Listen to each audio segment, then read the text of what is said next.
He cared for 5 U.S. presidents. Now he's helping hospitals build zero-harm systems. The former physician to the president, Dr. Jeffrey Kuhlman, next on DocStars. Welcome to DocPod's DocStars. Hello, everyone. I'm JJ, and welcome to DocStars on the DocPod channel. Today's guest is Dr. Jeffrey Kuhlman, former physician to the President of the United States, now Chief Quality and Safety Officer at AdventHealth in beautiful Orlando, Florida. Also the author of High Reliability Healthcare, Applying the Secrets of the U.S. Nuclear Navy. Dr. Kuhlman spent over a decade serving the 5 U.S. presidents, leading medical teams through unpredictable and high-stakes moments. Really impressive. And today, he's applying those same lessons of precision, teamwork, and calm under pressure to modern healthcare. We'll talk about that, and we'll also explore what it takes to lead when every decision counts, how to build reliability from the inside out, and what any of us can learn about judgment, trust, and humanity from the president's doctor himself. Dr. Jeffrey Kuhlman, welcome to DocStars, sir. Good to be here. That sounds like a tall order. Every time I start this show, we have so many great doctors on, and I want to make sure I give them the respect that is due. And when I do all my research, I start out with something like that at the top, and they all say the same thing. They're like, "Is that really me?" And I go, "It is." Well, I've been blessed to be in the right place at the right time with good mentors and a good team.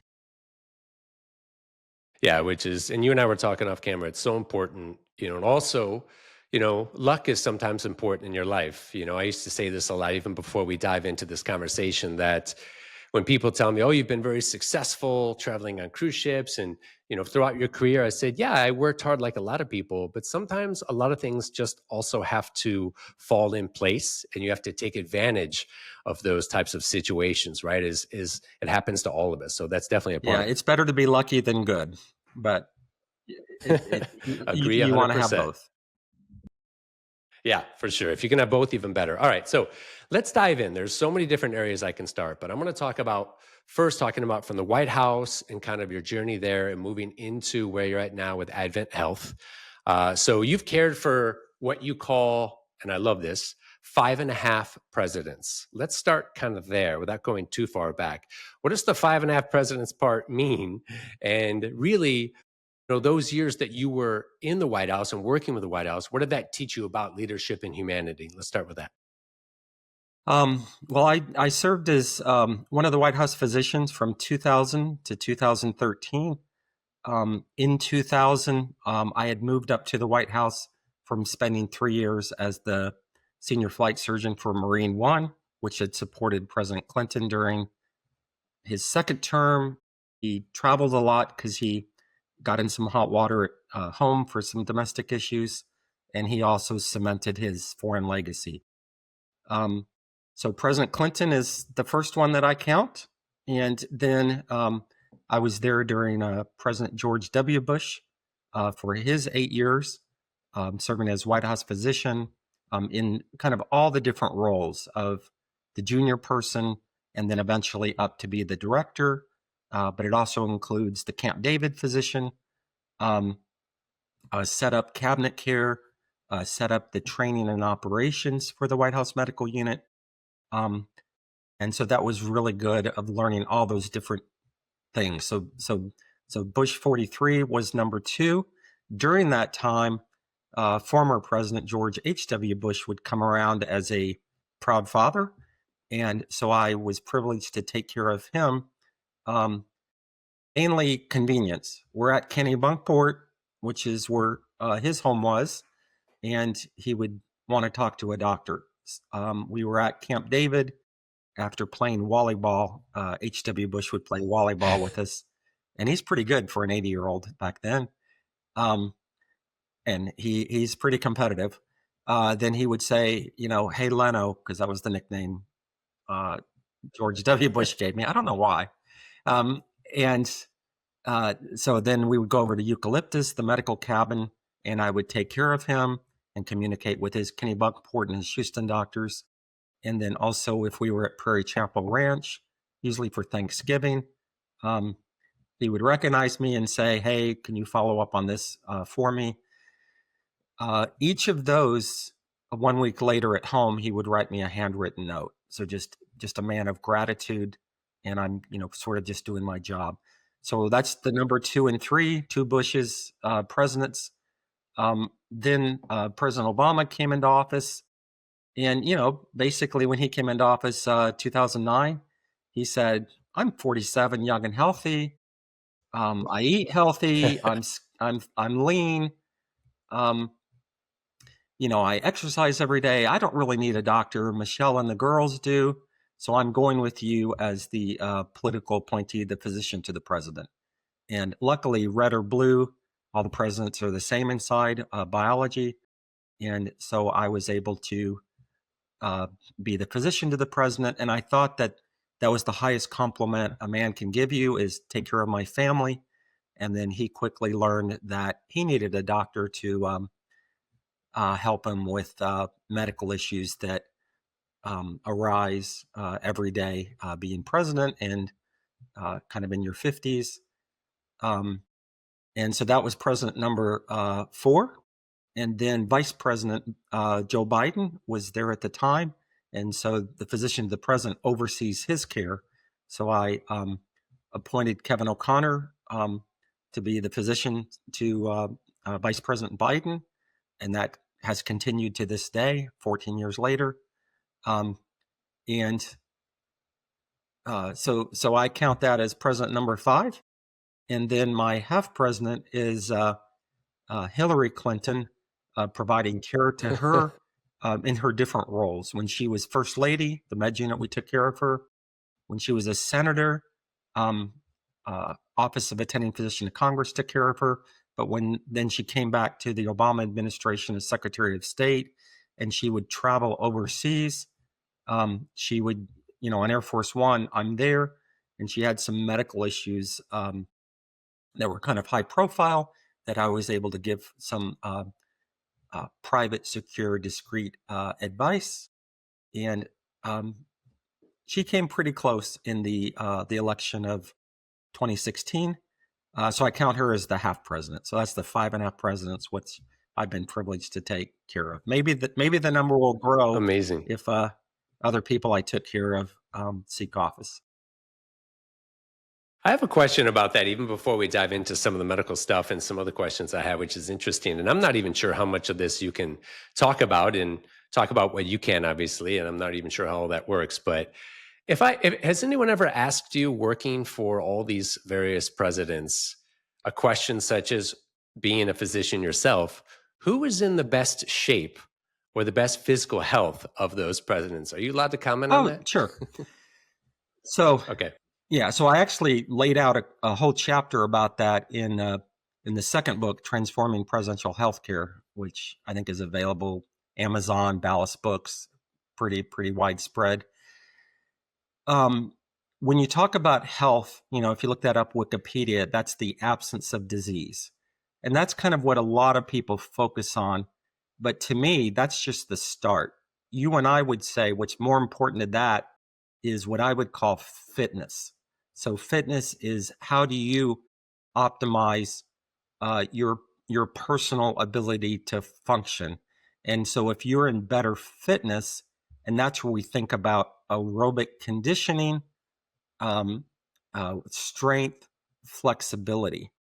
So it depends on which aspects of that you're talking about.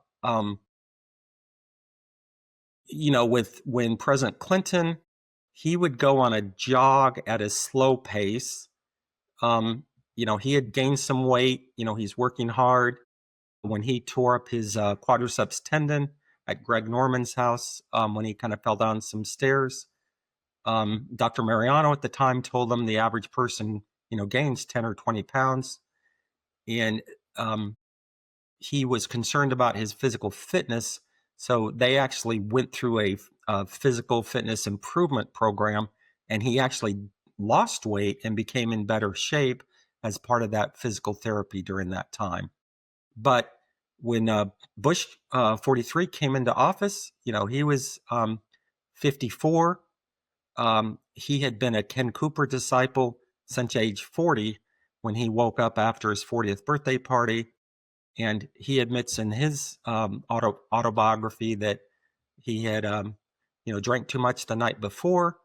And Laura Bush said, it's you got to change your ways or the girls and I are gone.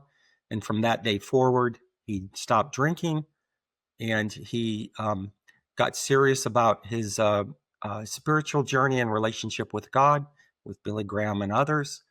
And he used his obsessive personality to focus into fitness. So he became a Ken Cooper disciple. And every year he would do that, the treadmill test and for fitness testing. And by the time he came into office, when he was 54, he was running like 3 miles. And the best I ever saw was at Camp David once. He did 18 minutes and 30 seconds. So that's a 6-minute mile, maybe 6:10. And was the Secret Service had to change the runners with him from 50-year-olds to they had to go recruit some 20-year-olds that knew that could keep up. And I kept up, but it was on a golf cart or a ATV vehicle with equipment. And then he shifted to, so he was in the top 2% of cardiovascular fitness. President Obama, when he came into office, he was above average in his cardiovascular fitness. Who was the superstar in cardiovascular fitness was his wife. So Michelle brought in Cornell, who had been her personal trainer in Chicago. So President Obama would use Cornell for his fitness regimen, 3rd floor of the White House in the gym. And President Obama got into better shape. 7:30 in the morning, they would get up, they would kiss the girls goodbye who would go off to Sidwell Friends with Mrs. Robinson. And the president and first lady would go up to the 3rd floor and spend an hour doing the physical regimen that Cornell had laid out.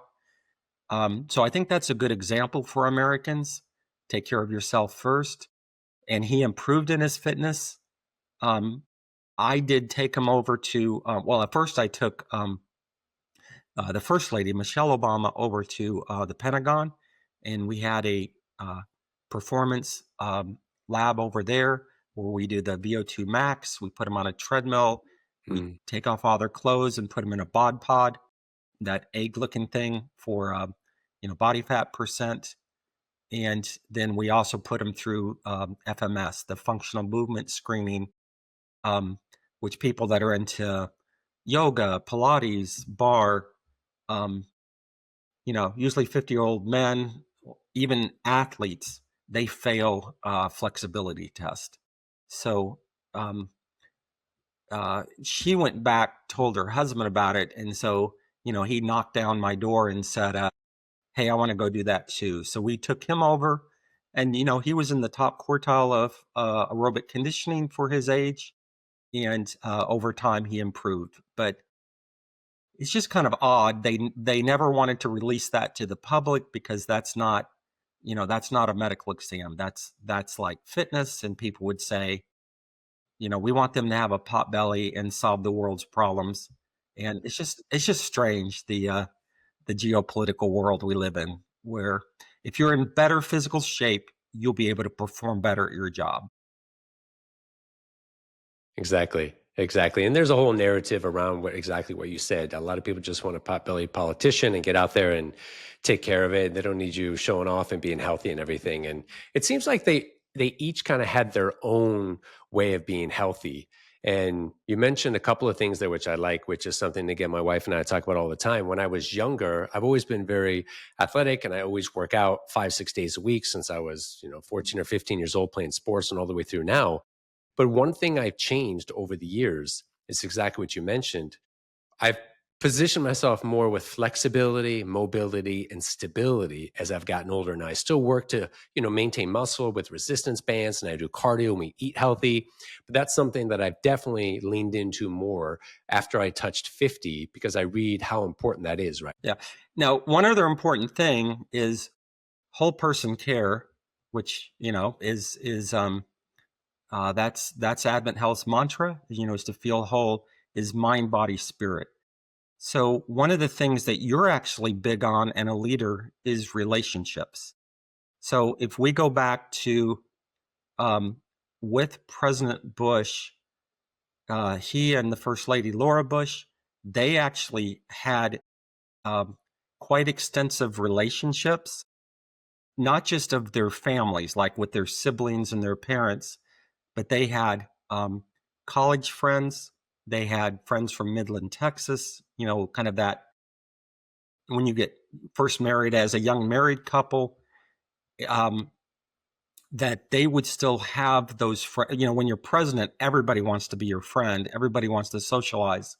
But they had long-term friendships that kept them rooted, and they invested their time in.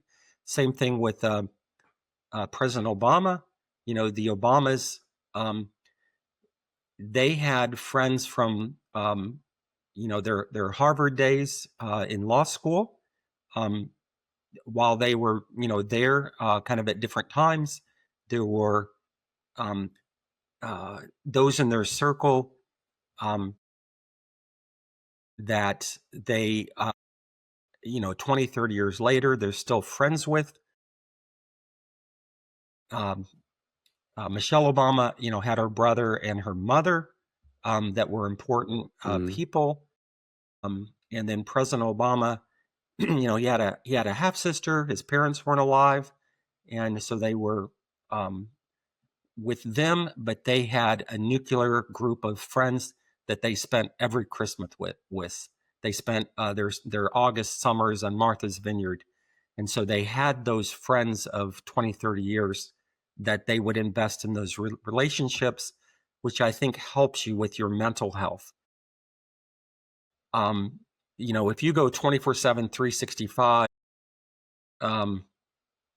with peace, pestilence, war, poverty, that's difficult. But if you have those relationships that help you put everything into perspective, then you'll be in better health and fitness to solve the world's problems.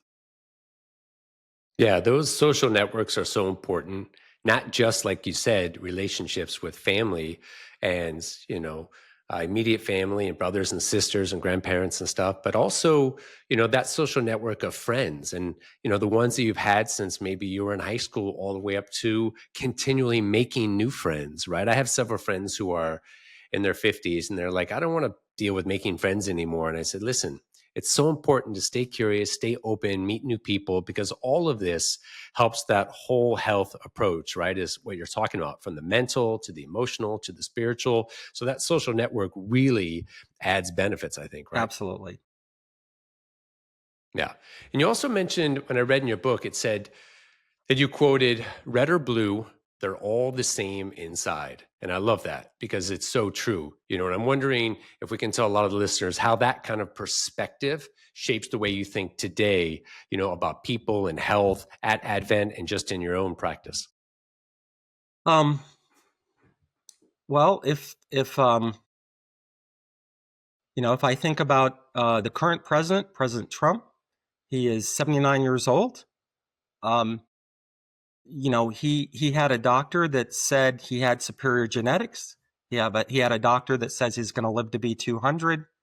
And, that those are political comments. Those are delusion. And so I would say you should avoid the delusion. So if I think about a 79-year-old man, things that are on President Trump's favor from a health standpoint is his number one risk factor is advancing age. Every year that you get older, kind of the big three that I think about, every advanced age is the number one risk factor for cardiovascular disease, for cancer, and for neurodegenerative disease. So it's foolishness that somehow he's special and he doesn't have those things. So every politician, tries to protect their fallibility, their mortality. So that's okay, but they should listen to the doctor, and the doctor should have enough integrity to say, you're 79 years old, let's assess your cardiac condition. You've never smoked, awesome. That is one risk factor that you're a great example for the American people. Your blood pressure, that's normal. It's always been reported as normal. Great. Let's keep monitoring that.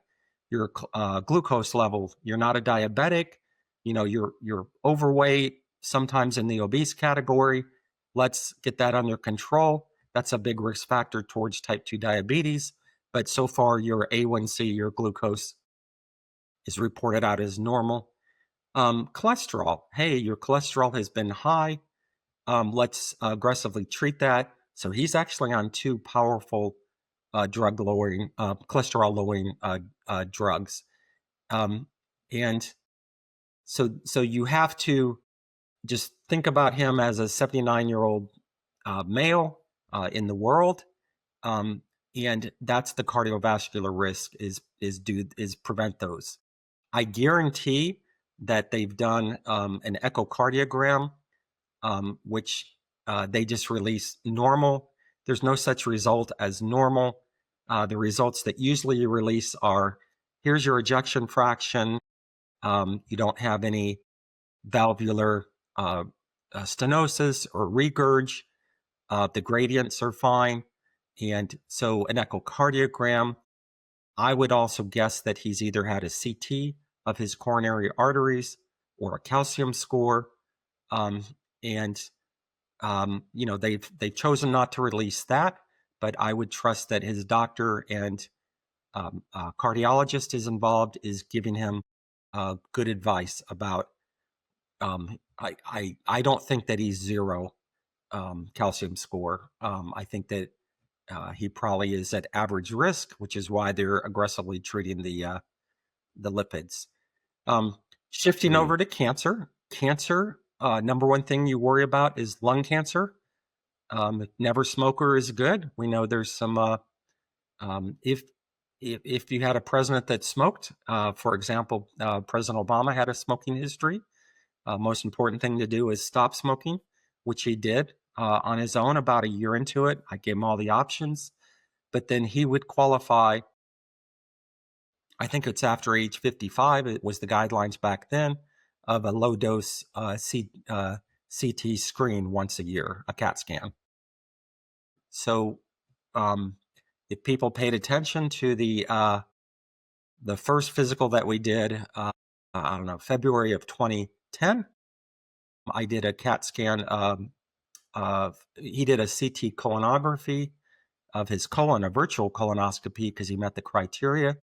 But we also made sure that we did a CAT scan of his chest, and he didn't have any suspicious lesions or nodules. Making sure that they don't have anything for lung cancer. The second for men is prostate cancer. His PSA has always been reported as 0.1, which is very low. And even at 79, it's past the guidelines. It's past the age where the guidelines stop. I think you'll find with President Biden, they followed the guidelines. They kind of stopped at 72. And now at age 82, he presents with stage 4 prostate cancer. So sometimes as a doctor, you have to say, I know what the guidelines are. They're imperfect. They're for the population. You as an individual, let's check a PSA, or let's do a polygenic risk score, which is a blood test for DNA. Let's do something because you're the leader of the free world. And that's what I would, tell anyone that came to me for care. And then the third is colon cancer. Make sure he's up to date on his colonoscopy, which they've reported. And then we go to the fancy neurodegenerative disease. So there were concerns for President Biden, from 78 to 82 years old, about his cognitive decline. I would say with President Trump, he is 79. I guarantee that every human that's 79, at age 60, they start to have some cognitive decline. Cognitive decline is not IQ, it's not EQ. Cognitive decline is memory, reasoning, speed of processing, spatial visualization, and vocabulary. So those 5 things, 4 out of 5 of those start to accelerate their decline after age 60 in humans. So he is not as quick in those areas as he was when he was 30 or 50. So that's just a fact. The screening test that they're talking about is kind of like taking a Snellen eye chart. Hey, I can see 20/20 on the Snellen eye chart, so I don't need glasses. Great. But you and I know when you're 79, you get a fundoscopic dilated exam, you look for glaucoma, you look for cataracts, you look for diabetic retinopathy, you look at the whole eyeball instead of just the screening test.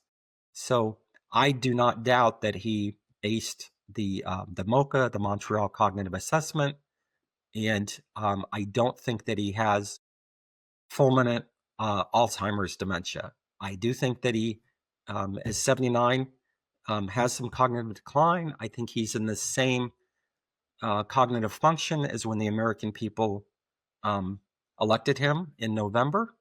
And I think, I'm one of the few people on record that I do think there should be a neurocognitive assessment of anyone that's president or running for president. I would extend that also to Senate leaders, Congress leaders, Supreme Court. We are in a gerontocracy. We have the oldest Senate in history. We have the oldest Congress in history. 20% of senators are past the age of 70. I can throw out examples that they don't know where they're at or what they're doing. And it is a national tragedy that their staff is propping them up and getting them to votes. And I would hope that we have more integrity in this country. And, maybe past the age of 70, it's a mandatory neurocognitive assessment. Yeah, and I wish that's something that people would talk about more to keep that narrative going. And I think we understand why they don't, but it is frustrating because, like you say, if we know, right, we have the data on this, that after the age of 60, roughly, for example, as you said, there's a slight decline. Then what happens after 70, 75, 80, and the data is there. And so, as you mentioned, I don't think people are going to say, well, that's not right. You can't test them. But I think, we have a duty to do that for people who are making these incredibly difficult decisions on behalf of an entire country, for members of Congress and stuff. So I think that's a great point you make. Yeah. So Reagan, was in his 70s. Hindsight, now we know that he had Alzheimer's dementia. We'll never know what they knew when, because the doctors and his wife and family members are not alive anymore and kind of never said. But all of us could see that he was starting to have cognitive decline. But then when we're electing 78-year-olds, they're now older than Reagan was when he left office. I would take us back to 250 years ago. James Madison, when he wrote the final drafts of the Constitution, he was 36. So he was 36 years old. And when he wrote it, the average American 20-year-old, in colonial days, for the birth of the country, only 1 in 5 even lived to see age 60. So it wasn't that 60 was it was, only 1 in 6. I'm sorry, 1 in 5, 20% made it to age 60. So look at George Washington. George Washington, when he left office, he was 65 years old. He died a year and a half later. So that's what they envisioned. And he was considered like the elder statesman. They could have never imagined that there's going to be 80-year-olds that are legislatures and running the country. So, just put that in perspective, and we know better now, and I would love for 80-year-olds to be in positions of power, but I think of my father's a nuclear physicist. He's 85. He still goes and teaches upper division engineering, dynamics, statics, all these math classes that are way beyond calculus 2 and differential equations. And there's only like 5 people in the class.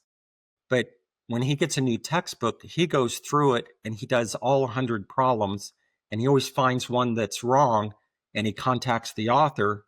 So he can do that and teach, and then other people audit his class. Just so when a student goes home and says, hey, an 85-year-old's teaching my class, he knows what he's doing. He'll tell you not a lot has changed in nuclear physics in 50 years. But, he goes home in the afternoon, he takes a nap, he goes and picks up grandchildren and great-grandchildren and drives them around. He helps them with their Algebra 2 homework. But he's not physically able to keep up with a 24/7, 365 job that you fly to the Middle East and negotiate things. You fly to Asia. Just the jet lag alone is pounding. George W. Bush at the last campaign, he said Biden and Trump. He said, I'm too old for the job, and they're both older than me. And so arguably, Bush would know. He would know what 8 years of the job. And he said, he was 62. And when he said, I'm done. I'm physically spent. So I just think we have to be careful in picking octogenarians. Yeah, no, totally. And also think about this, my take on it and the thesis is that it's interesting. We tell people in our society, you need to retire at 65. But then we're like, but that's okay. You can be a president at 80. And I'm like, wait a second, there has to be a disconnect here. And I think it's great if you can work as long as you can, like your dad is doing. I think that's phenomenal. If it's something that you love to do, whether it's paid, it's not paid. We talked about purpose earlier. Amazing. But when you're at that level, as you mentioned, the president of the United States, the vice president, you're in Congress, you really have a lot of world-changing, world-altering issues. You're constantly traveling. It's a different story. So yeah, agree 100%. So one thing that you brought up, that you point me to is, so often doctors hide behind HIPAA. HIPAA, I can't tell patient privacy. But if you look at HIPAA, the first exclusion is public safety. So if you are air traffic controller, an airline pilot, law enforcement, FBI, there is no HIPAA. If you have a medical condition, a brain tumor, dementia, your heart is at 10% ejection fraction. If you don't meet the qualifications, public safety is at risk. So I would argue that the greatest threat to public safety for the world is the President of the United States, that he has a military aide next to him that has the nuclear codes that if he gives the orders will end the world, will put us into cataclysmic, apocalyptic doom. We have a president that this weekend we're resuming nuclear testing. So what does that actually mean? We haven't done that as a nation in 30 years. And I'm not arguing that it's the right thing or wrong thing, but I would want to know that his critical decision-making ability is intact, so that when he says things like that, I don't know if it's political rhetoric or if that's he tends to do what he says, and I'll give him that. But I just would want to make sure that that's where HIPAA says the doctors that are taking care of him. We know there's 6 doctors at the White House who are all Army, Navy, Air Force. They've taken an oath not to the president as an individual, but to the office of the president. And, if something happens to the president, you get another one. That's the American way. And we've had it happen 4 times with assassination. We've had it happen a couple times of dying in office. And we've had it once by resigning. My opinion is it'll never happen with the 25th Amendment, Section 4, because it's just it's not practical that you're going to get the cabinet members to vote on something that the person that hired them and gives them the power, unless it's something obvious like a massive stroke. We had that during President Wilson, that his doctor and his second wife hid from the American public and the world for at least 9 months. And I think we've had it other times in history also. Yeah, perfectly said. And another great example of that is, show me the incentive and I'll show you the outcome. Charlie Munger always says that. So that's kind of alluding to what you said. Didn't I see, even when you and I were talking previously before the show, about President Trump's semi-annual physical? I think it was about 3 weeks ago on October 10th, in his statement on AF1 regarding that he had an MRI but didn't know what's going on there. Yeah, so that's a good question. So, they kind of released awkwardly at the beginning of October, hey, the president's going to go to Walter Reed for a semi-annual physical. I actually think it's appropriate that a 79-year-old goes for medical evaluation, more than once a year. So I think that's appropriate. Most 79-year-olds I know go every week or every month, maybe every month, to the doctor, even if they're in apparent good health. Just things are going on that they need to get checked. So at the White House, when I was there, I could do any physical exam, any specialist exam, any scopes, any EKG. I could set up anything that I needed. The only thing that I had to go to Walter Reed for was a CAT scan, an MRI, a PET scan, or a procedure like interventional radiology or a surgery. Everything else I could do at the White House. So if you read, so we know that he went to Walter Reed from 10 a.m. to 3 p.m. on October 10, on that Friday. It's about a 5-minute helicopter ride from the South Lawn to the Walter Reed landing pad, maybe another 5 minutes to get in the motorcade and go the 100 yards over to the hospital. And he goes to the medical evaluation unit, which has been around since at least the Johnson administration. And then he left about 3 o'clock, so he was there for about 5 hours. And so it's sort of a black box or a mystery what happened during that time. After late into the night on that Friday, Dr. Barbara Bella, the physician to the president, released a short statement, and it says he went there for advanced imaging, and then he met with leading academic medical specialist. So I think what I picked up on is the advanced imaging. The next paragraph says that they did something called a cardiac age, including an ECG. So that's an EKG, electrocardiogram. So if we kind of look at those statements, sure, I believe he went there for advanced imaging, but they chose not to release the results. If he got an MRI, if he got a CAT scan, a PET scan, any hospital in America is going to read those within an hour. Sometimes it takes some 3D reconstructions, but you're going to have at least 2 radiologists, subspecialists, depending on what MRI you ordered, who are standing by to read those films and I'm going to give those results back to the president within an hour. I'm going to busy him with other things. Okay, we did, the MRI, Yeah. maybe it's 35 minutes in the tube. And then, but they didn't release the results. They didn't release what was done. They did. So the cardiac age, if you look that up, that I can do on a piece of paper in about 5 minutes. And it is those risk factors that we talked about, smoking, blood pressure, glucose, lipids, and we calculate a heart age. In real practice, and again, Barbara Bella is an emergency medicine doctor. He's not a primary care, or a cardiology doctor.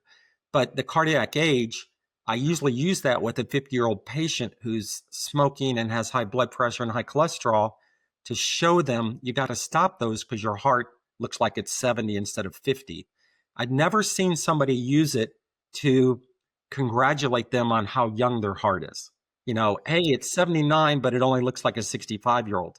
Hey, 65 is still a pretty high risk for, dropping sudden cardiac death. So that to me is not reassuring, but that's what they chose to put out. EKG takes 10 minutes. They could have done that at the White House.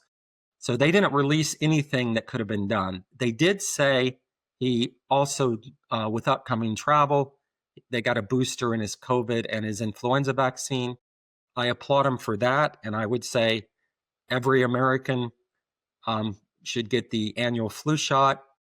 Every American over 65 should get the COVID booster. It's out now. Or if you're under 65, either talk to your doctor, or if you're at a higher risk for having a serious outcome from COVID, get the vaccine. They implied like they gave it to him that day. With vaccines, we usually say 2 weeks ahead of when you need it, but better late than never. So, he got on a plane the next day, went to Israel, went to Sharm el-Sheikh. So I would hope that they had given it to him maybe in September and just chose to release it then. So then that's all they released, and they didn't say anything. The media gave him a big pass because they released it Friday night, and then Saturday he's going to Israel, release hostages on Sunday. That's a big spectacle. And those are important things in world events. That's much more important than the president's semi-annual physical. But you got to stay on the White House position and the president of, okay, you got advanced imaging. There should be to the American people. And again, they don't have to do anything. There's no constitutional requirement. They can choose just to stonewall, and that's okay. But then this last weekend on Air Force One, coming back from Asia, President Trump did say he volunteered. I got an MRI.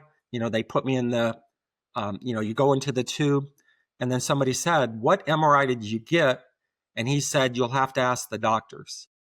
So either he forgot, which a 79-year-old can forget, which to me, that would be a little bit worrisome because most patients either say, hey, they were looking at my brain, or they're looking at my heart, or they're looking at my abdomen, or they're looking at my pelvis, prostate. Most Sure. wouldn't remember. So he either forgot, which is troublesome, or he's being coy of, just ask the doctors. But the doctors, and he implied that the doctors had released it. So with an MRI, the most important thing is what did you image? Brain, heart, lungs, abdomen, pelvis, legs. Like what did you? And then the second would be why. Either what are you looking for, or what are you reassessing? And then the third is what did the actual results show? And he made the statement, it was perfect. I don't remember what it was. It's an MRI, ask the doctors, but it was perfect. So I would take that as he's a politician, and sometimes he's factual, sometimes he's not, and he's not a healthcare professional. So that's just his opinion, that his political statement that it's perfect. that's not what a doctor would put in a report. A doctor should just do the facts. Here's what we imaged. Here's why. Here's the results. And then that's the three things that are deadly for the White House physician are what I call the 3Ds: delusion, deceit, and then denial. So we've seen those in historic, and that's in the book Transforming Presidential Healthcare, but we've actually seen it in the past decade. So when you have a doctor that stands up before the American people and says superior genetics lives to be 200, that's delusional.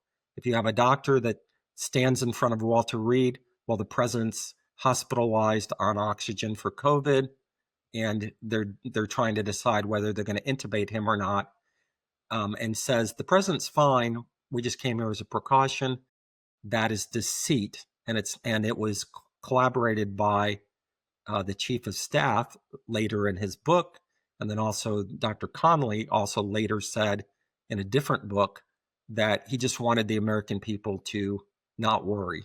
So that's deceit. And then the denial is if you have Dr. O'Connor on camera saying President Biden is vigorous, he's robust, nothing to worry about.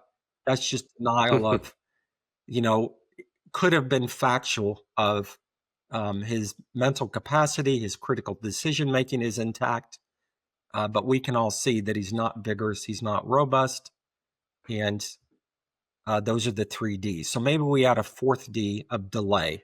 So maybe Dr. Barbara Bella will eventually come out and say, here's the test that was done, here's why we did it, here's the results. For a person that's president in public safety, I think we owe that to the American people, and that's what I tried to do with the 5.5 presidents that I was privileged to take care of. Yeah, full transparency would be amazing, but it seems like in these days it's a lot to ask. I think we all know why, but that's interesting about deceit, delusion, denial, and even delay, as you mentioned. And look, you don't have to be a rocket scientist. I think most human beings, when we get really good results from tests, we shout it from the rooftops, right? Like, look at this test, I did amazing. And when we get really bad results, we tend to not say anything or delay the coming out of that, right? Yeah, that's that's good generalization. Yep. I hate to generalize, but it seems like humans are humans at any level, right? Which is interesting. Right. It's just that's okay for individuals and patients to do, but we are paying the physician. They have a fiduciary duty to the patient, but they also have one to the electorate. We're the employer, and either don't tell us anything or just tell us the facts, and don't make inflammatory statements. It does not matter that he won a golf tournament, and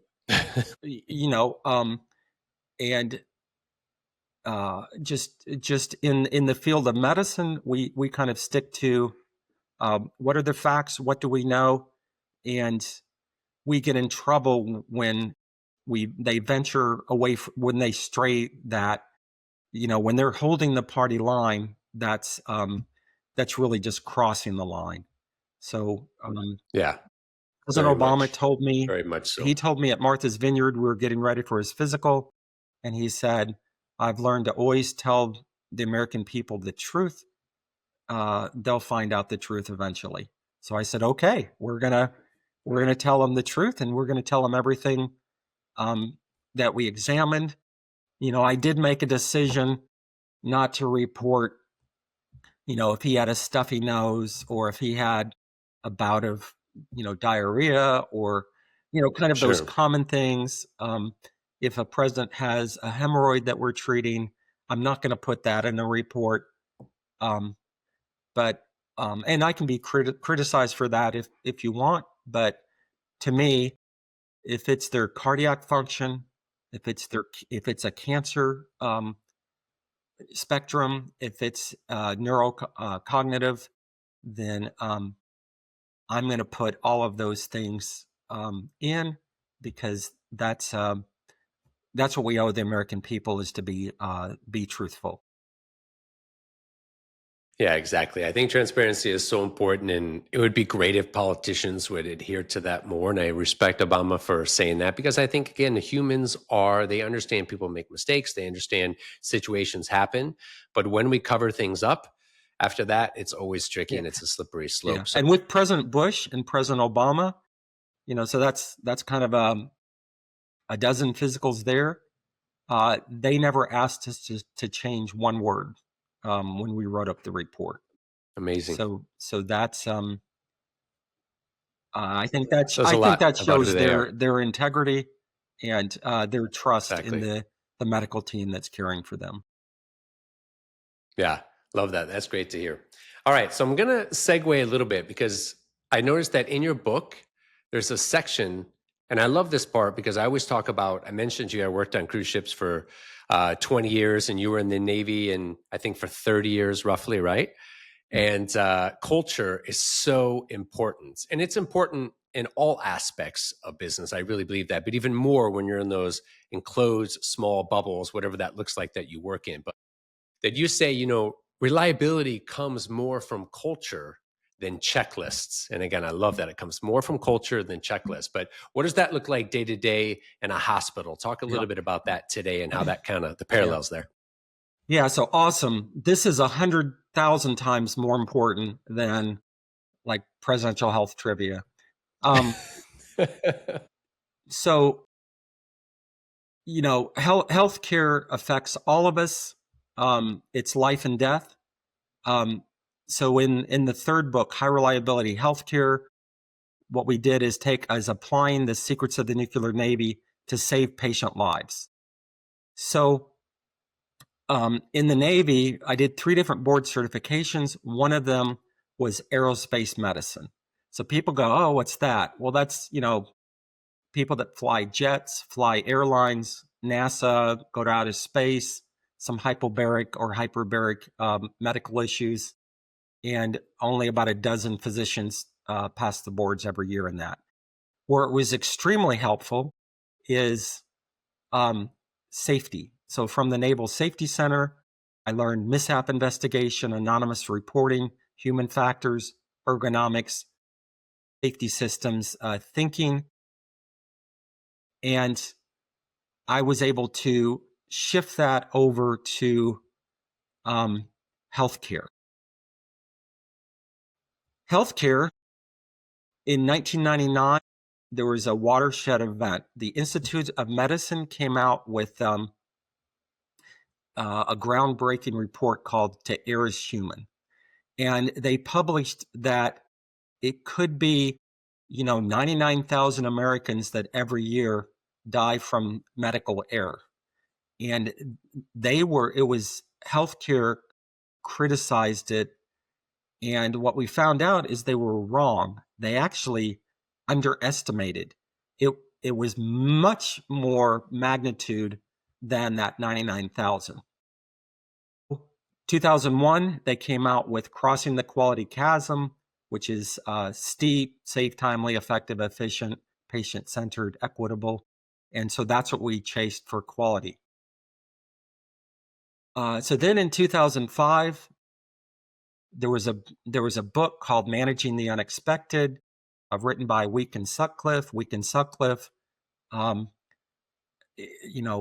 is famous for mindfulness. University of Michigan professor, psychology. Sutcliffe is a business person, professor at Hopkins. And so they had studied aircraft operations, emergency room, firefighting. And they said, here are the principles of high reliability. And 3 of them have to do with anticipating what could go wrong at an organization. Think like Southwest, Delta, Boeing, something like that. And then 2 of them have to do with containment after something bad happens. So healthcare jumped on that bandwagon, led by like the Joint Commission and led by this whole plethora of consultants and vendors who all want to make money on packaging and selling the principles of high reliability to healthcare. And 2013 is when I retired from the Navy and joined, one of the top 10 healthcare systems in the U.S. And so I'm like, every conference I go to, it's the principles of high reliability. And the people that spoke, number one, had never worked in any organization that was high reliability. And all of them had their own spin on what those principles were. And they all sounded great in the boardroom, but they did not work at the bedside. So I had a colleague and a friend who was one of the mill aides for President Bush. Bush gave him the nickname Navy Bob. So Bob Ronska was, each president has 5 mill aides, 2-year assignment. So I had worked with at least 50 on the president side, 50 on the vice president, far and away. They were all superstars, but just personally and professionally, Navy Bob was just head and shoulders above the best. So he was probably Bush's favorite, and he was my favorite to work with. So, he was Dr. Death because he's carrying the nuclear codes, and I'm Dr. Life because I have the medical that I can, keep the president alive. So Navy Bob was after becoming the mill aide, he went to the USS Texas as the commanding officer, the fast attack sub, and then he went on to teach all the prospective COs of nuclear Navy how to be a CO, and then he went to be the Commodore of the fast attack subs of the Pacific Fleet. So that's 10 subs. They carry enough nuclear warheads, and it's run by 150 high school educated staff with a handful of officers, and they. So if you look at the nuclear Navy, it was started by Rickover. So Hyman Rickover, he was born 100 years ago, Queens, New York, young Jewish boy, went to the Naval Academy. After the Naval Academy, he was a submarine officer during World War II, diesel powered. We lost half the subs. So Rickover said, also at the time, the Manhattan Project, we split the atom, we harnessed the terrible power from that, but he had the vision that I can take that incredible power and make a nuclear propulsion system. Let's put it on a metal tube, let's put it on a submarine, and you'll be able to go underwater for months on end. And he knew that the engineering feat would be tough, but tougher is the culture. So the cultural challenge, because the culture in the military and the Navy at the time is do what you're told, very hierarchical, don't ask any questions, cover up stuff, defend and deny, and don't be truthful, don't be forthcoming with your mistakes because you'll never get promoted. So that's actually the same culture that the healthcare that I grew up in. I went to medical school in 83, and many healthcare systems are still function under that. So he had to fight the culture or change the culture in the military.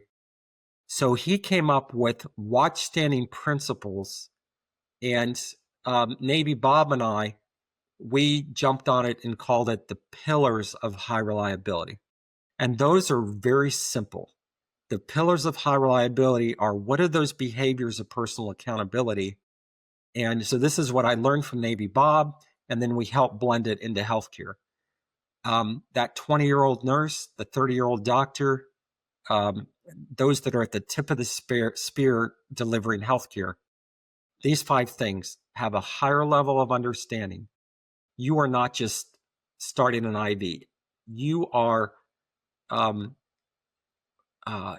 infusing life-saving fluids into this patient to keep her organs alive so that she can live another month to see her granddaughter's wedding.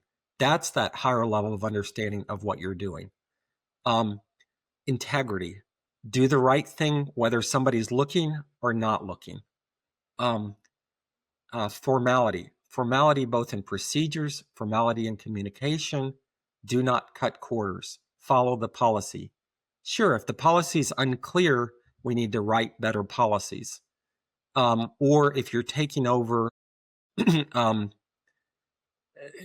if you're taking over control of a submarine, or Top Gun taking over the fighter pilot from the other pilot, there's that three-way check and check back about who has control of the con. And so same thing is formality and communication. In healthcare, we have something called SBAR. SBAR came from the nuclear Navy. Doug Bonnicum, he was a nuclear officer. When he got out of the Navy, he went to work for Kaiser as a quality and safety officer. So today we use SBAR. Situation background analysis recommendations. That's how we communicate, hey, what the problem is in that shorthand. Then the fourth one is have a questioning attitude. When you are in the OR, if you see something wrong or something that you just question, hey, I wonder if, that's not what we did last time, or, is that supposed to look like that? It's a democratization of safety. Everybody has a voice. Everybody needs to speak up. So have that questioning attitude. And then the fifth thing is back each other up. So those are the pillars of high reliability. And so I've am kind of a lone voice in healthcare, Navy Bob. The book has been a phenomenal success. We're kind of on our third printing of multiple thousands, and that's kind of surprising, but it's a short, sweet message. And healthcare, if you watch Star Wars, they're the Galactic Empire. Mm-hmm. They do not like the dogma that has been changed. So if you look at the Joint Commission, now Joint Commission just changed leadership and they dropped the. So now it's Joint Commission. Jonathan Perlin, Ken Grubbs, Jim Merlino, they are outstanding and they're changing the course of Joint Commission. But if you look at the regime before them, Mark Chasin, he's all over YouTube and says, here's what high reliability. It's just the CEO has to say, we're going to be high reliability, robust PI, and data analytics. Absolutely, that is not high reliability. He has no idea what he's talking about. He is a world expert in patient safety, and he's a great clinician, but don't say that's high reliability. So high reliability is the nuclear Navy. When you have Chernobyl, when you have 3 Mile Island, when you have the BP oil rig, when you have the space shuttle disasters, they all of them turned to the nuclear Navy and said, help us. And so the nuclear Navy is the gold standard. And in high reliability healthcare, we will, Navy Bob and I will get healthcare to, when you are going down the wrong path, it's never too late to turn around and go back. But most hospitals in America still follow the principles. They can't agree on what they are. They sound great in the boardroom. They don't work at the bedside. And Johns Hopkins led a study last year that came out that it's now 250,000 people a year. So it's an utter failure of the principles of high reliability. And my soapbox would be it's personal accountability and those 5 things, and that'll change healthcare. That'll change the culture. You have to change the culture. Then there's leadership. And then the third triad is the quality management system. And this will work with any quality management system, as long as you're using it and it's robust. If you're not using it, if it's lip service, yeah, that's tough. So change the culture, and how you do that is the pillars of high reliability. Yeah, and those pillars, that's a great explanation. Those pillars, if you institute them properly, like you said, and you put them into place, you can really change the culture and get it where you want it to go. And it always amazes me, though, whenever we have these types of conversations, Dr. Kuhlman, that I think to myself, why don't they do that? Is it as simple as the people who are running it are saying, hey, listen, this is the way I want to do it. I don't believe in that. Fine. That's the way they want to do it. Or is there something else going on? Does it cost too much time, too much money? What do you think is the reason why, they don't use these five pillars as an example,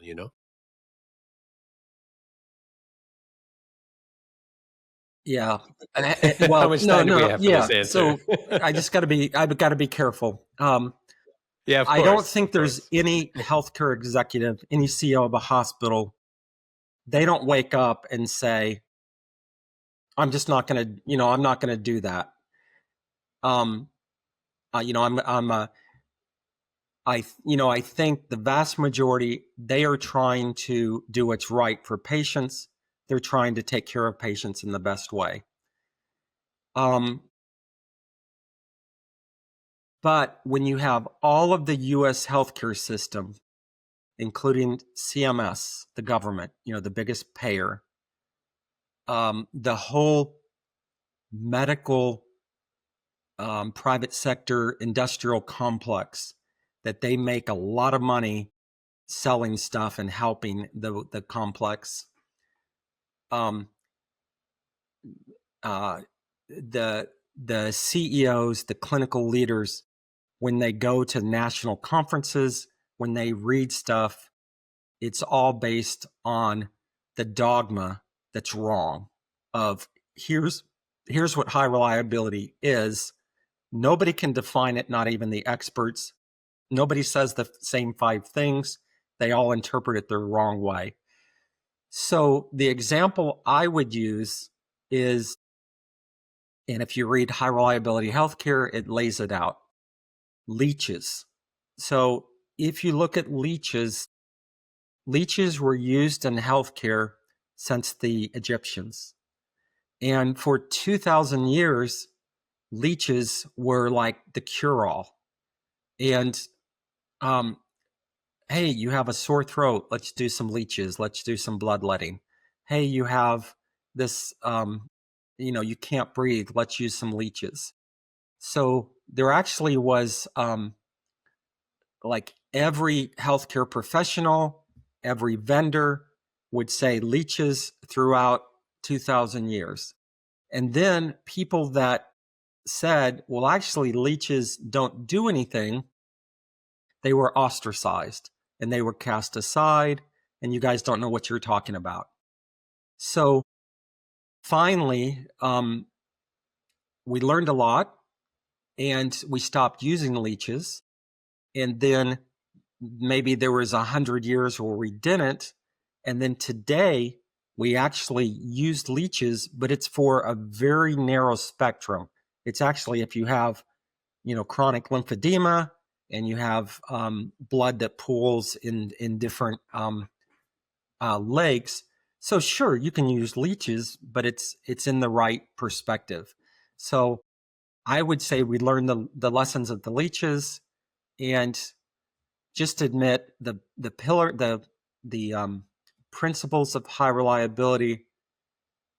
As Week and Sutcliffe writes about that, they are good for an organizational to think about how can we anticipate what goes wrong, how can we contain it, but they do not work where a doctor and nurse are scoping a patient from above and below and maintaining their blood pressure and watching watching the monitor going on. The principles would tell you deference to expertise, sensitivity to operations, but that 20-year-old nurse, the 30-year-old doctor, they don't know what that means. But if you tell them, do you understand what you're doing? You're sedating that patient, and if you sedate them too much, they're going to die. If you don't sedate them enough, they're going to fight you.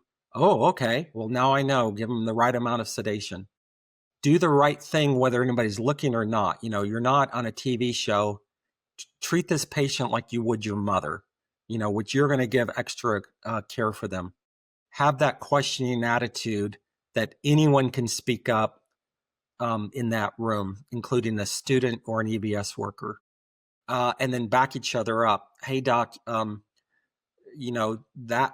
looked like a polyp that you just zipped past. Can you take a double check? Oh yeah, that's a 3 millimeter. Looks like a tubular adenoma. Let's clip it. Thanks for the backup. So, and then the formality of following those procedures, following the policies, and every single person in healthcare follows that creed, which that creed is the Mandalorian, which, travels the universe or the other universes and follows that creed. But, we know in Star Wars, the Galactic Empire crushes the Mandalorian. So we all need to be Mandalorians and take up the creed and fight the good fight. By the way, that is the second reference that you have given on Star Wars. I think we have a Star Wars fan here, ladies and gentlemen. Okay. I'm going out on a limb here. Yeah. Yeah, we can get into, are you an originalist with the first three or all 10? And another conversation entirely. Oh my goodness. How much time do we have today? Let me ask you this question because it's interesting what you're saying there. A lot of it, like you hear your parents say when you're young, they teach us, it's not what you say, but how you say it, right? A lot of times. And, I think when I've been in organizations where what you're talking about, people, they contain things, they're told not to speak up. This is how we do it, cover up. It all starts at the top, and being in the Navy, me being on cruise ships, it starts at the top and it funnels its way down. So if the person at the top is saying, listen, we want a transparent, open relationship here. I'm a doctor, you're my assistant, but if you see something that I don't see, let me know. This isn't an ego thing. There just has to be more communication and people who aren't afraid to say that and won't let their ego get in the way sometimes, or other policies or procedures or whatever that looks like. You know what I mean? Yeah. So you've jumped on, you've highlighted the perfect thing of what's wrong. So, a CEO of a hospital lays out the direction for their hospital. So a hospital that I've worked at in the past, if there was a safety issue at that hospital, like, hey, we noticed oxygen tanks in the emergency department that were not identified, secured, in a proper place. That's, it's not just an accreditation problem, but it's a patient safety issue, and it's been identified before.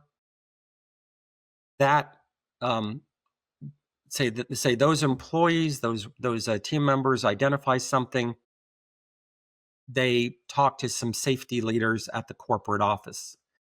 If you have a CEO of that hospital that says, what I care about is why that information got out and went to the corporate office, and why are they sharing our dirty laundry, then that's what's wrong with that CEO approach. They just care about their ego, their reputation, their financial bottom line, and getting a promotion. If the CEO says, that is awesome that we have employees that spot something and that seek help and have fixed it. What can we do to recognize that person for speaking up for safety? Those are the CEOs of the future that get it. And we have both types in healthcare in the US today. And, every chief executive out there has to decide today, am I here to save patients? Am I here to improve care? Or am I here just to get promoted? Yep. Yeah, very, very true. And it's always about walking that line, right? Because if the board is hiring a CEO who's promising, great, I'm going to really drive revenue, I'll make this hospital create the guest experience, this and that and the other. And in the end of the day, they're just pushing revenue, and the board is happy with that, or whoever their boss is, it tends to go that direction. And other people will come in and say, I want to have a great guest experience. I want to care for the patients.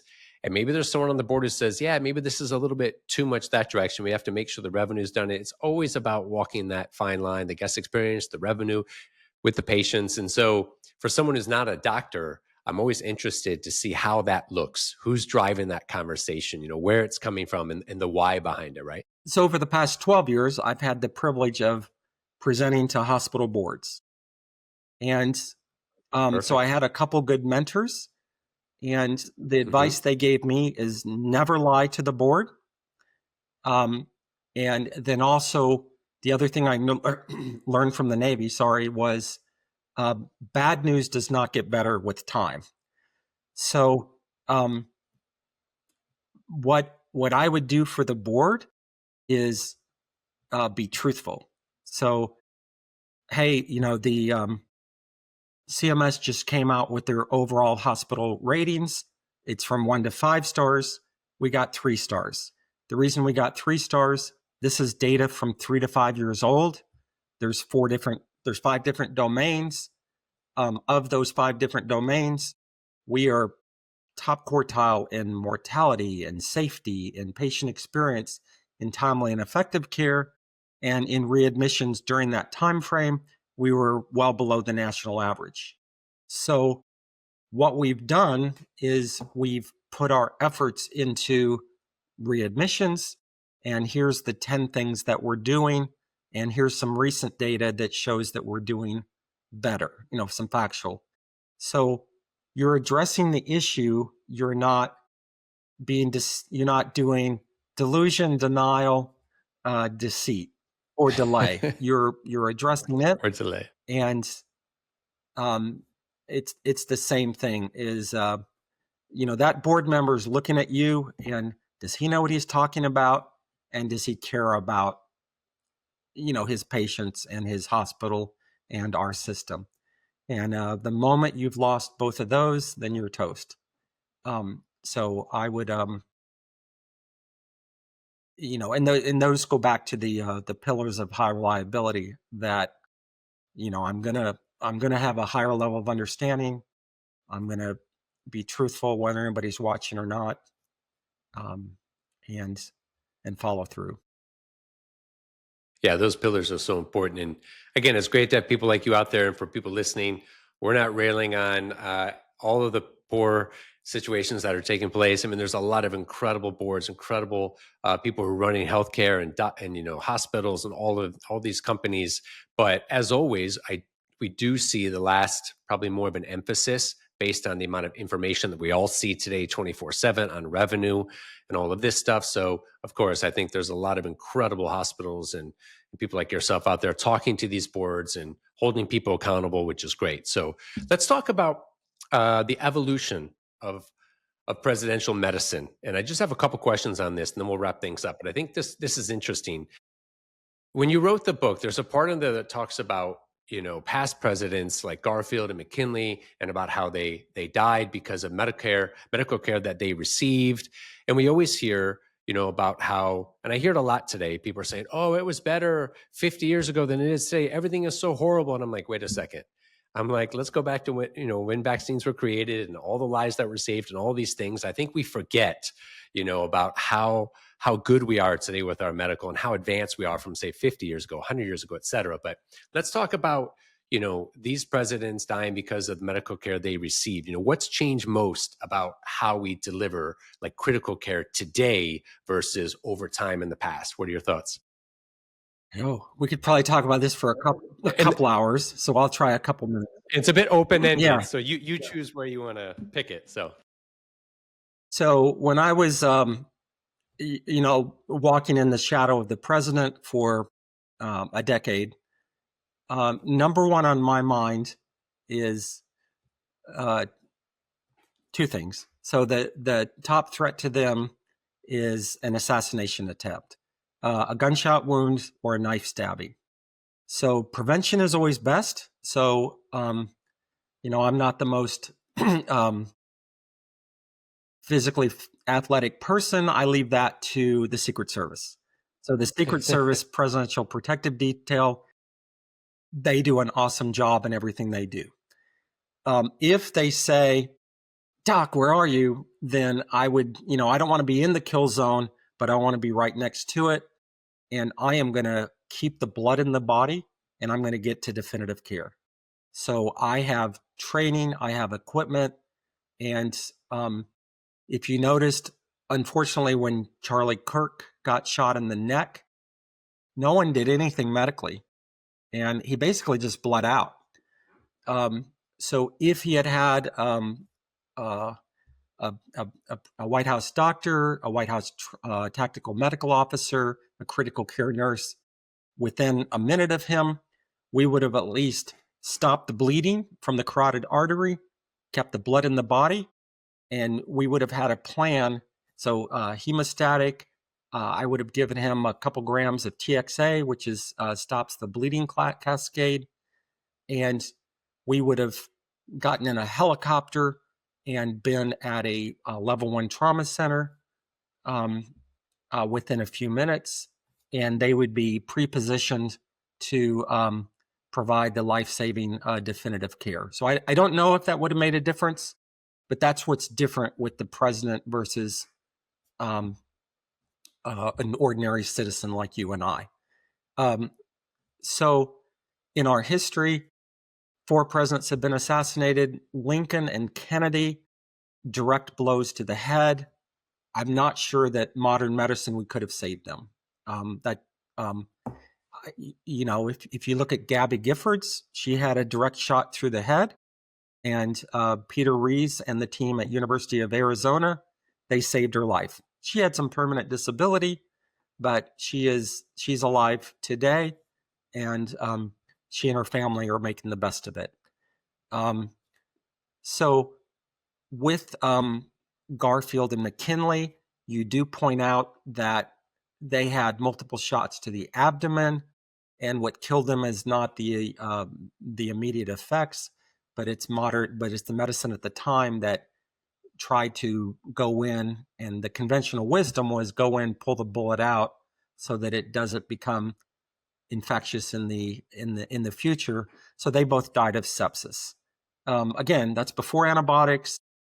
Today with sepsis, we have fluids, we have antibiotics, we have pressors, we have point of care ultrasound. There's lots of people that go into septic shock, and we can save more than 85% of those with prompt care. So that's the number one thing. The number 1.5 thing that I think of is sudden cardiac death. So every day in America, 1,000 Americans drop dead of a heart attack, sudden cardiac death. It's not necessarily a heart attack, but it's something disrupts their rhythm. We know that if we can get an AED on them, if we do a biphasic AED,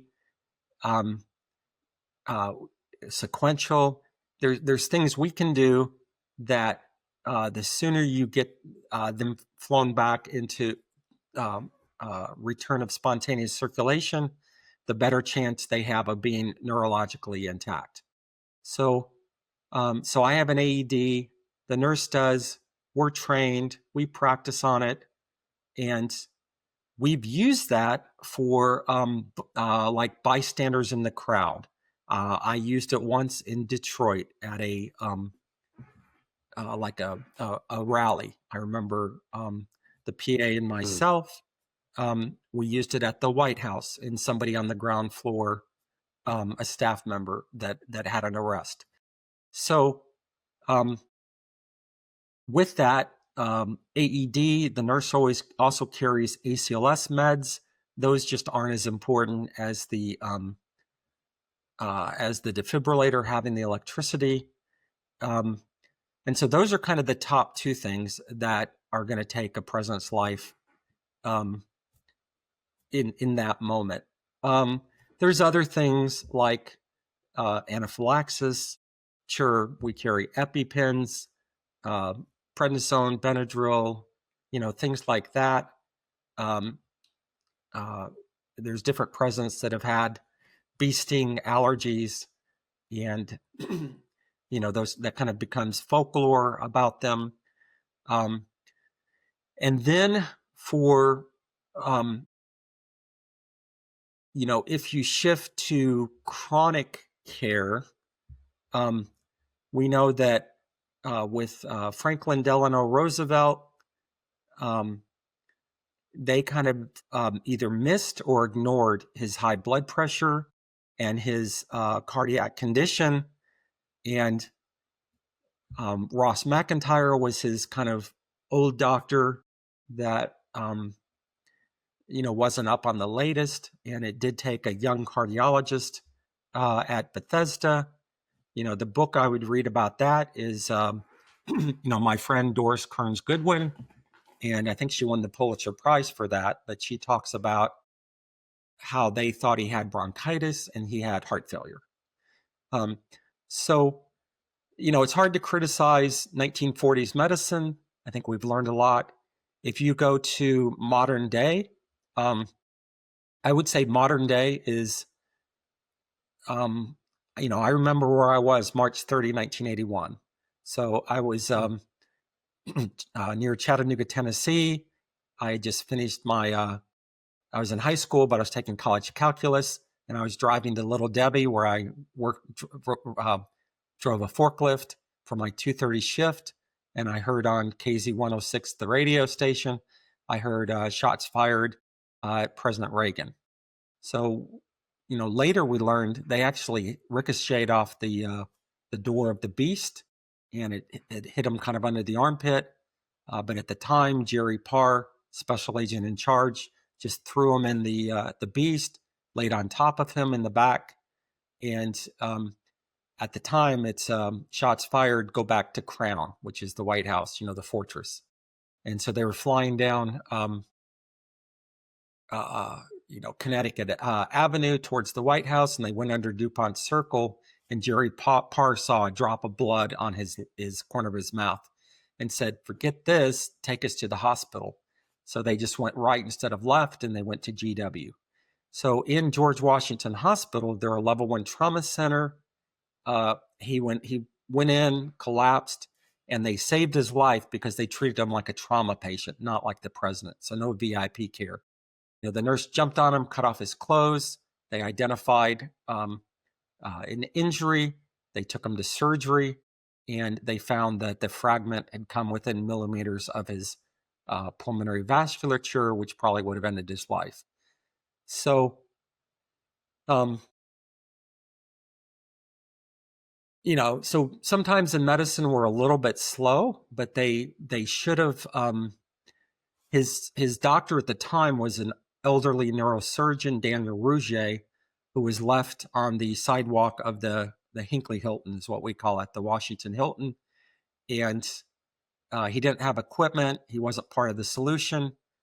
And then he did that for 4 years. And then T. Burton Smith was a family urologist, famously couldn't even pass CPR.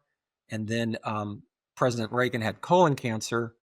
And John Hutton, at the time, Colonel Hutton was a general surgeon at Bethesda that got involved in his care.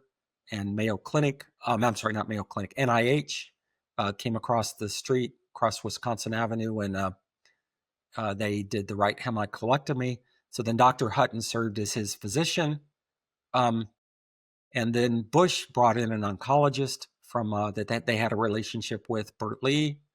But it wasn't till Clinton came in and Connie Mariano started down the path of protective medicine. So healthcare professionals inside of the bubble with men and women that carry guns, and we're going to keep the president alive with. And then when I came in 2000,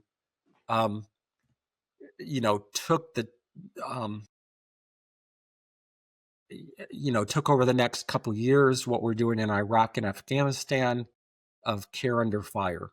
So that became our operations and training is, if the president's hit, keep him from getting hit again. Don't worry about C-spine. Don't worry about airway. Keep the blood in the body, tourniquets, TXA, whole blood, replacement, which all of those are like 10, 20, and they're still arguing about that with trauma care.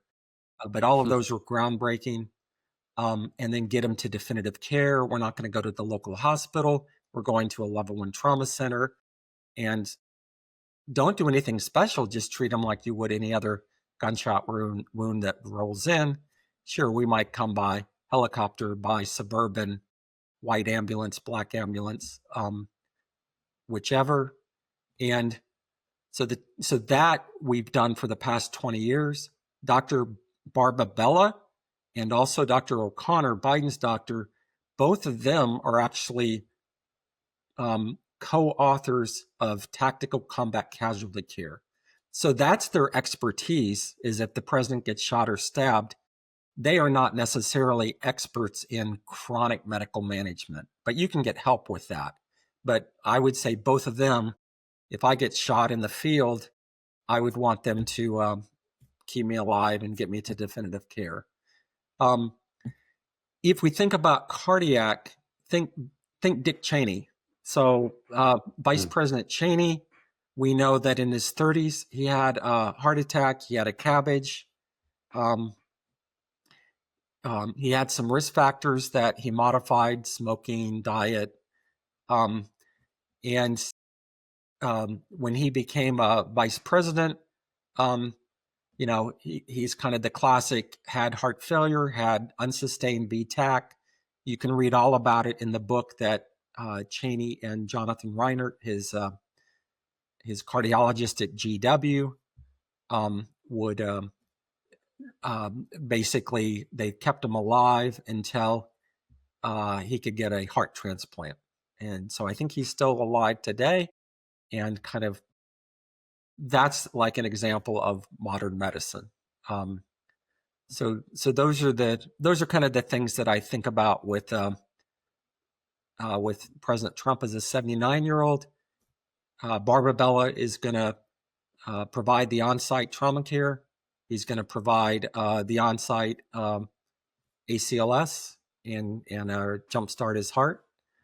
And they have a plan to get to definitive care. It's called the Capital Plan.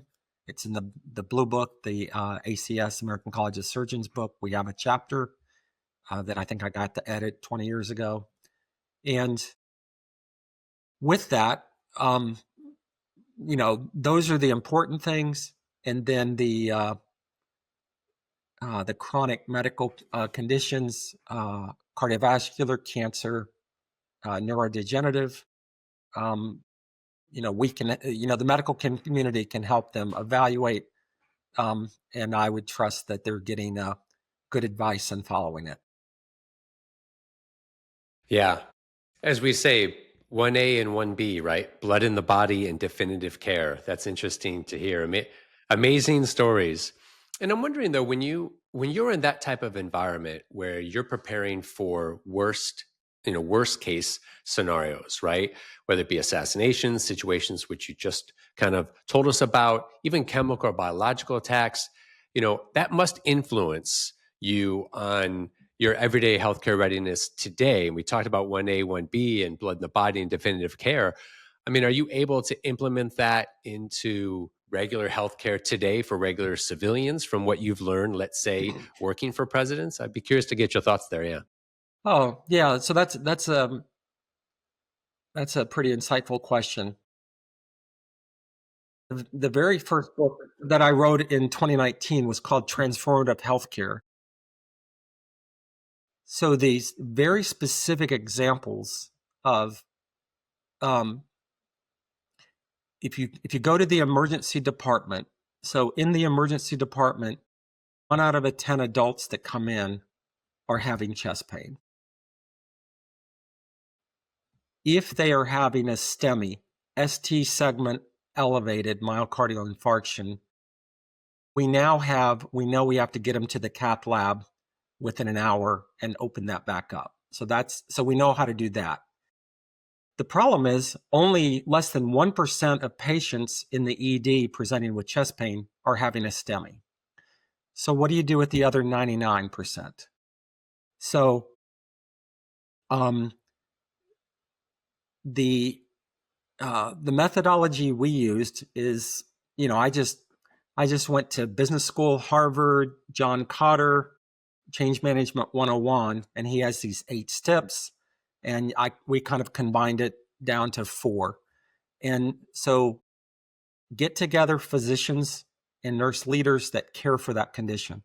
So I just got some influential emergency medicine, hospital medicine, cardiology, and okay, what's the best way to do? Here's the data nationally, here's the data local.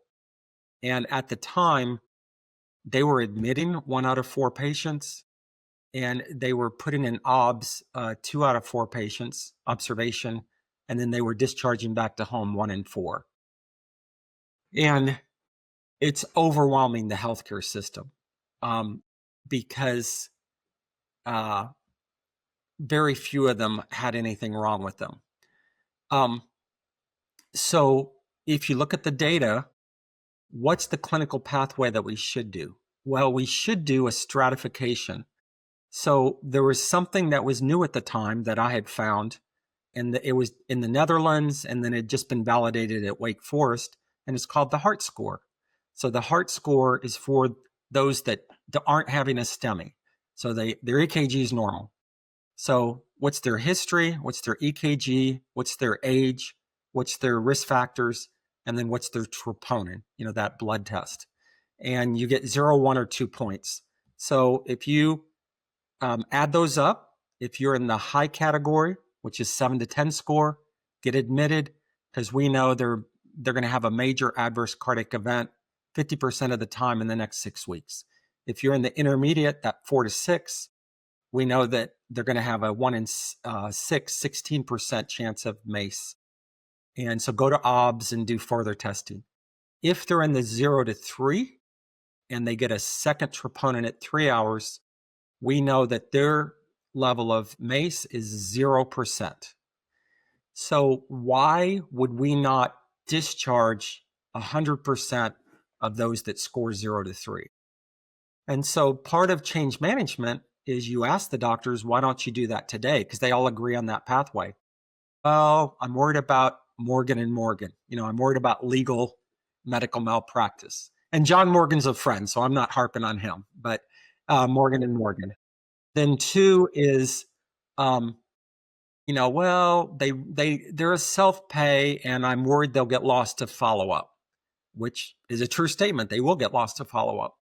And so, I'd rather them just get in the hospital and the hospital, do the other workups they need. So we addressed those, and we created,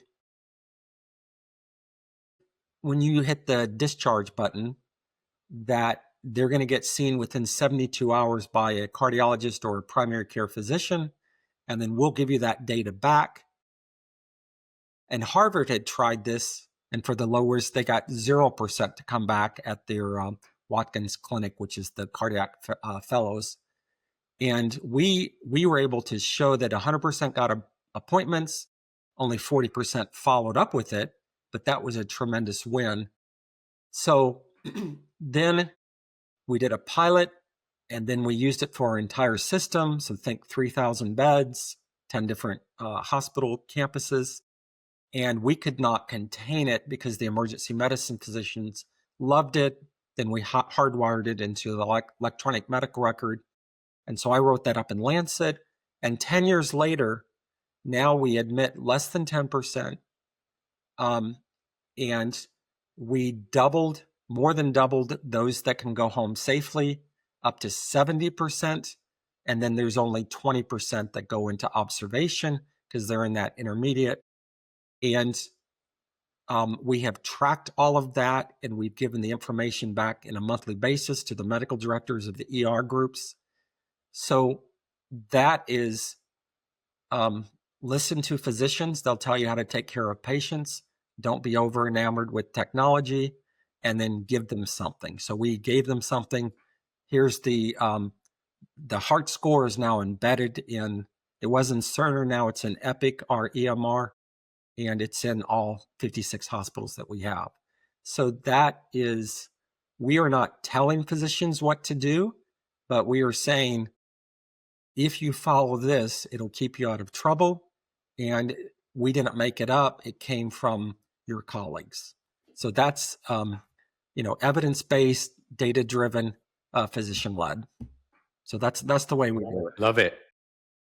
Incredible. I mean, because really what you're doing with the heart score is that, you're being as efficient as possible, right? You're prioritizing the people that need that help right away. Downstream, it's going to be more efficient. And also, then those patients that don't need it they can be followed up with later with some sort of automated procedure, as you said.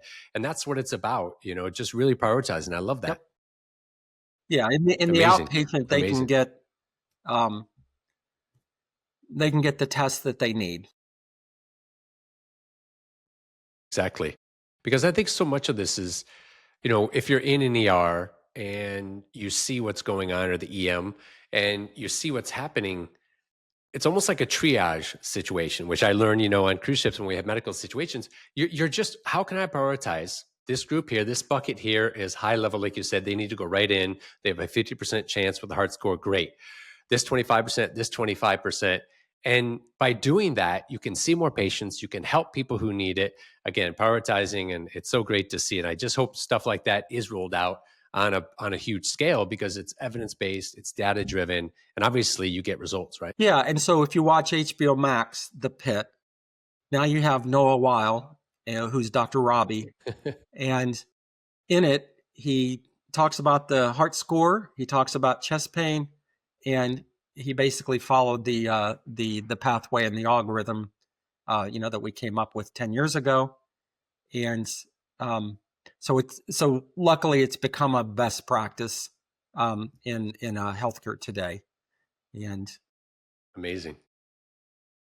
I love it. I'll be mentioning that the next time I see that on a show, on a doctor's show or a hospital show. I'll be like, I actually know one of the doctors who was one of the architects working on that. Very, very interesting stuff. So I'm very curious, this has been a great conversation today, and you've worked, with 5 different presidents, and I'm always reminded about leadership styles, right? And what qualities matter most that people have that transcend, even who they are. And there's different leadership styles probably for each of these presidents, as we know, maybe some similar, but there's the same amount of pressure for all of these presidents, anyone in that position. So are there any qualities that you could share with us that they all shared, certain qualities that you saw across the board that was consistent with each of the presidents? I'd be curious about that. If you can talk about it. Sure. Well, anyone that runs for president or anyone that gets elected for president is a narcissist. I've heard that before. Yeah, I've heard that. Yeah, so, who thinks you can literally be the president Right, of the free world? right. Come on. I also would point out that's every cardiothoracic surgeon I know. That's every interventional cardiologist. And you actually, the narcissistic trait of I can help you, I can fix this, I know better than most people, I'm an achiever. You actually want that trait. When it becomes an axis 1 mental health problem is if it takes over your life to the fact that you do not listen to anyone else. You do not take the advice of colleagues. You surround yourself with sycophants. Then that's when it becomes a, more than a personality trait, that becomes a disorder. So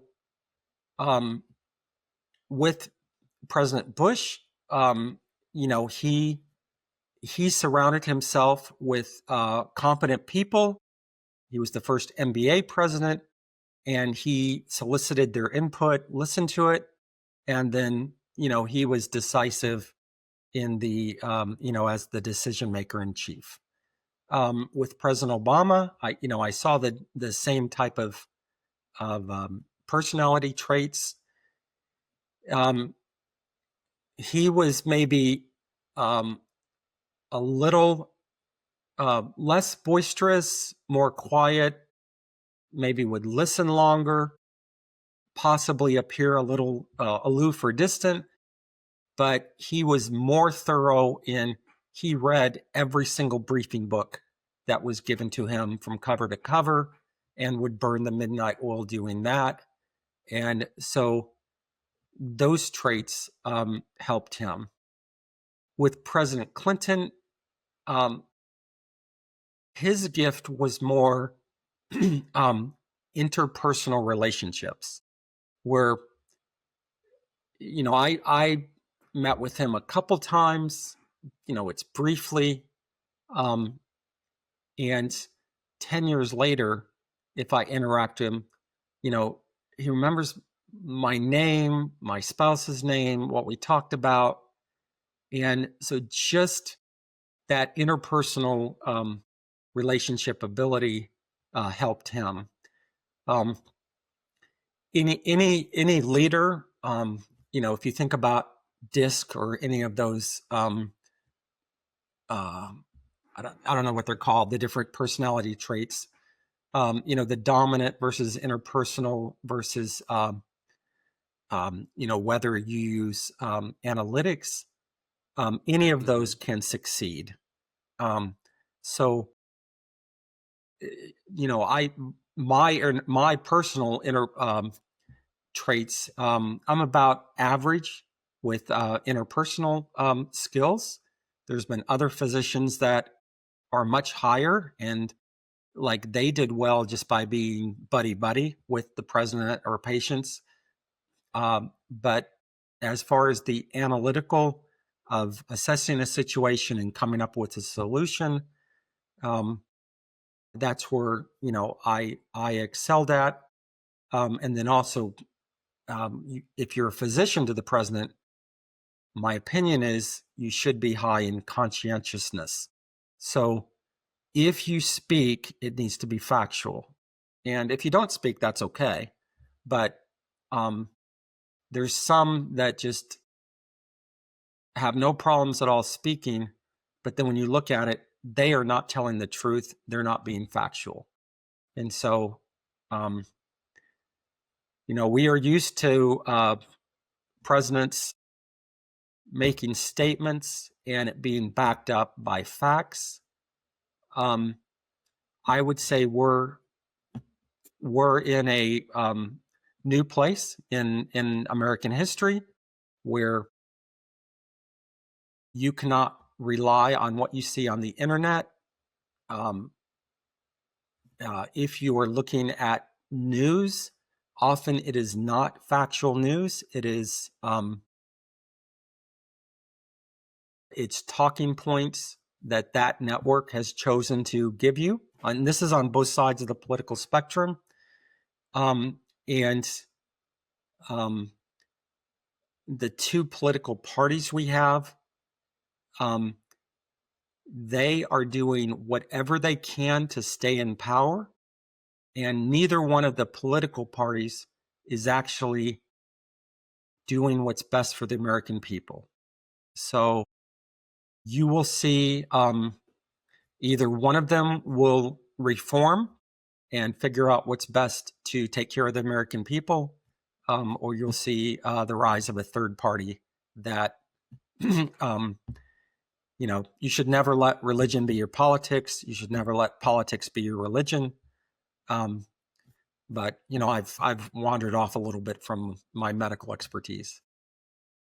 No, it's okay. It's great. It's great to hear your thoughts on that. And like we always say, that for me, the best leaders that I ever worked for were ones who, didn't surround themselves by yes men, right? They surrounded themselves by people who are intelligent, who have high integrity, who are going to be reliable, accountable.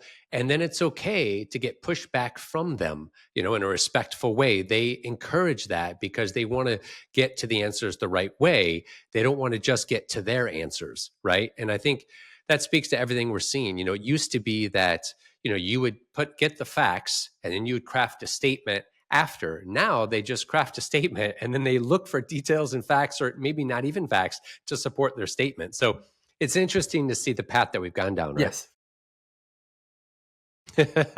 All right, last question. And this is a physician's question, and I think part of the thing I loved about working on ships was all the incredible people I had a chance to work with and manage over 20 years. I had a team of about 100 staff, maybe 10 direct reports, but ultimately you're managing those 100 people 24/7 every day for 8 straight months, no days off.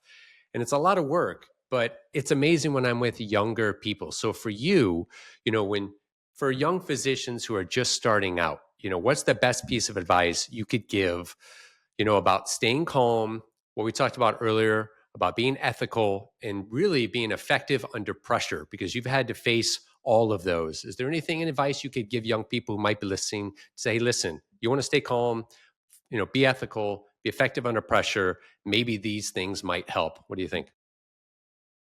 So I can't take credit for this, but this is what I kind of learned on my first day of when I went to medical school back in 1983. So the dean of the medical school, who greeted me by name at the A-level amphitheater on day one, and I was 19 walking into medical school, and later that day he said, and this is the same advice I would give physicians today: 3 things. Listen to your patients. They'll tell you what's wrong with them. Number 2, do not be over enamored with technology. And I think that's true whether, people just want a high-end test, they want AI, they want all this other glitz and shiny objects, but don't be over enamored with technology. And then the third is every time give your patients something for their time of need. Now, in that time of need, they're coming to you, you're listening to them, they're telling you what's wrong. The technology usually just confirms what you already know, so don't over rely on that. Touch them, listen to their heart, examine them. Put your thinking cap on for that individual. Know the context of it. Then in their time of need, they may need a medication, they may need a surgery, they may need a procedure, they may need some type of a test for evaluation or reassurance, or they may need a shoulder to cry on, a hand to hold. They may need something that helps them in their time of need.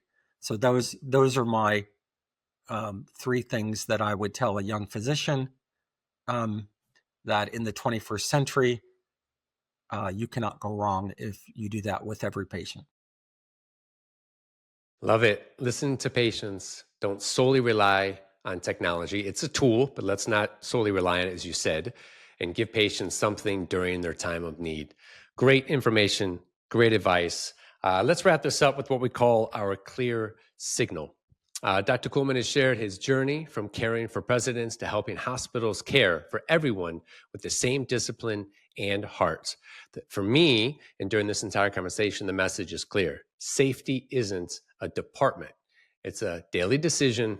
When preparation meets humility, reliability generally follows. Whether it's in the Oval Office or in an emergency room, the best teams don't rely on heroics. They rely on great habits. So this has been an incredible conversation. Honestly, I'm looking at the clock here. We've done 2 hours. I feel like I could talk for about 5 hours, Dr. Kuhlman, but we really, really appreciate your time. Amazing conversation. Thank you so much. Good to talk to you. I loved this. I would like to thank Dr. Jeffrey Kuhlman again in Orlando, former physician to 5 presidents of the United States, also now Chief Quality and Safety Officer at AdventHealth in Orlando, as we said, and author of High Reliability Healthcare, Applying the Secrets of the U.S. Nuclear Navy. Be sure to check it out at Amazon or wherever else you can find that. And as always, please like and subscribe so we can continue bringing you conversations with top doctors. Amazing to have Dr. Kuhlman on to help us out today. Great healthcare leaders from around the world are always going to be featured here on the DocPod channel. As always, follow us using @ or hashtag DocPodHealth and check out the DocPod channel because health, it's everything. Thank you, everyone. Celebrating the world's best. This is DocPod's Doc Stars.